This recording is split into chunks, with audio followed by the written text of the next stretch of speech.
yourself, if I was giving advice to myself, if myself just walked through the door and I was another person, and I had to give myself advice as a friend, or give a lecture, or talk to someone on a heart-to-heart basis, and say something that might be an uncomfortable truth, what would I say to myself?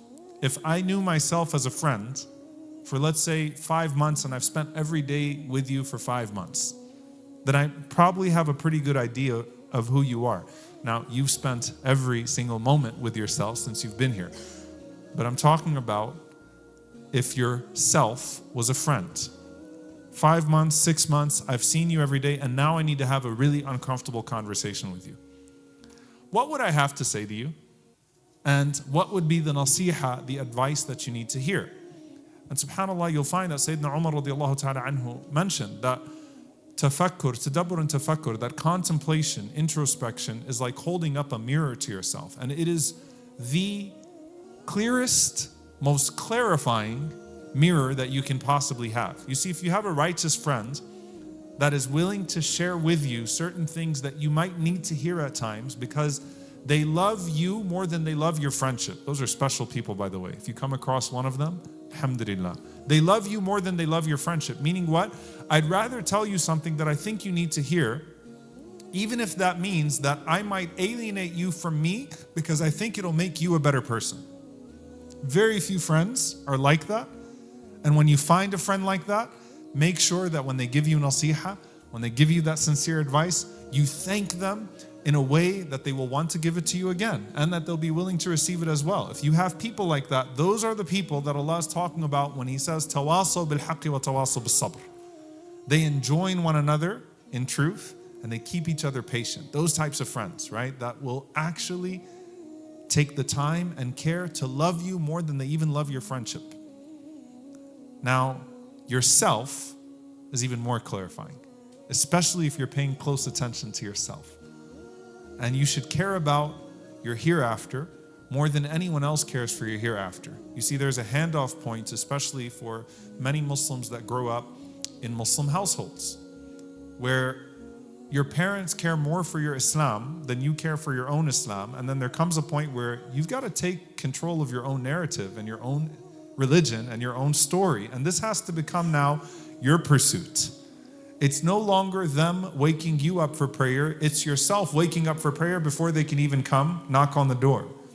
It's no longer them reminding you. It's you reminding yourself, because you realize at some point you love your success in the akhirah more than they love your success in the akhirah. I'll give you an example from a worldly perspective. You know, there's a point in life where a person who's pursuing a certain level of education has to have buy-in in their own education. Your parents can put you in the best schools. Think about the worldly perspective. They can get you the best teachers, the best education. They can invest in your after-school education. They can help get you enrolled in the best universities. But at some point, it's going to be you sitting in that chair in the classroom, and if you don't choose to learn and succeed, you're just going to fail even in the best university.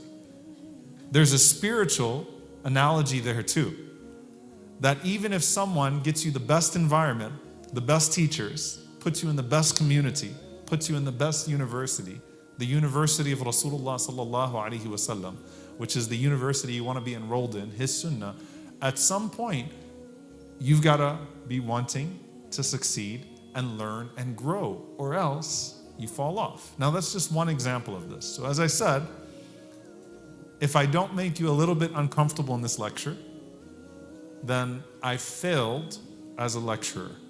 And if I don't heed my own advice and make myself a little bit uncomfortable, then I failed as a Muslim, to be honest with you. So let's talk about the subject for a bit, inshallah ta'ala. The idea of being a more wholesome Muslim. Now, the first way I want you to look at this is I want you to take a step back and I want you to think about some amazing people we have in history and some of the qualities that made them amazing.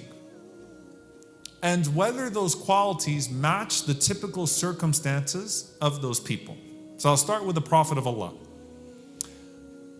Who are the wealthy prophets you think of? Who are the wealthy prophets? Like the prophets that were rich, the prophets that were wealthy, the prophets that were powerful. Suleiman alayhi salam. Who was his father? Dawood alayhi salam, the prophet Dawood alayhi salam.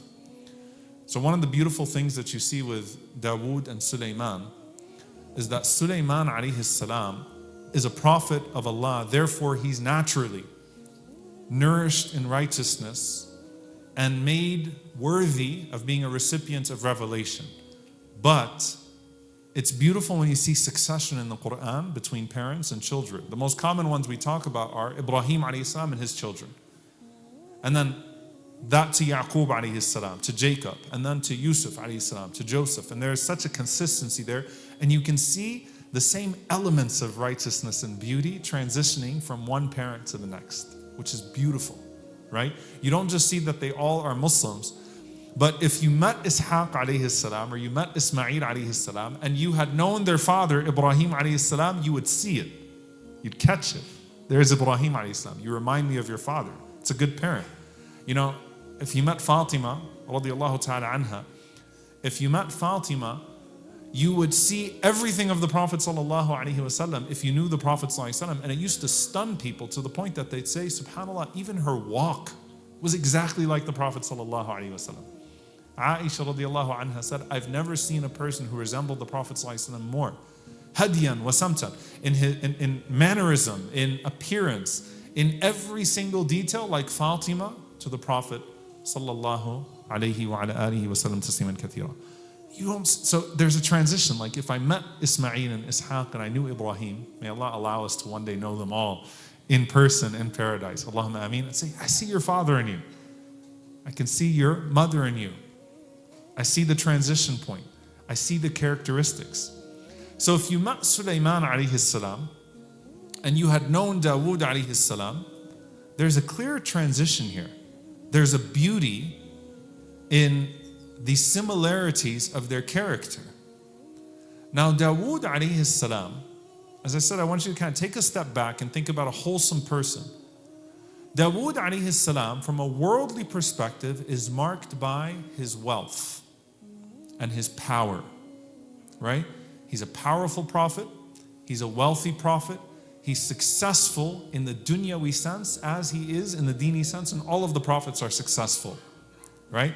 But if you saw his worldly achievements, there's success there, right?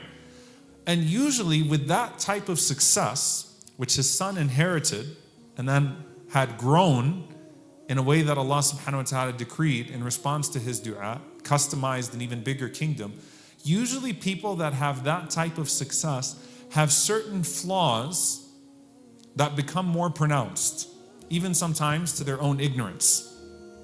You know, if you were to take yourself, and some people have witnessed a great variety of change in their lives in terms of their economic circumstances. I know many of you are young and you haven't gone through that, right? But at one point, very hardworking, poor. At some point, still hardworking, but maybe they succeed in a worldly sense. Maybe some people came from a country where certain expectations of service and respect were not necessarily there, but now they're in a different type of society, and so that expectation and that service is there. It's like, you know, I'll never forget, and may Allah forgive this brother, and I gave a khutbah today about not mocking people, but it hurt me to hear it, honestly. I remember in Hajj, very specific moment in my life, and the American Hujjaj, Nasalullah al-Afiyah, may Allah protect us all and accept our Hajj, but we go there with expectations like, hey, I paid for the package, right? And this guy, you know, a bus is late, and he goes to the guy who's running the buses, and he asks him when the buses are, and the guy kind of brushes him off, and in the thickest accent that was not an American accent says, I'm an American. Like, mashallah, get back in line, right?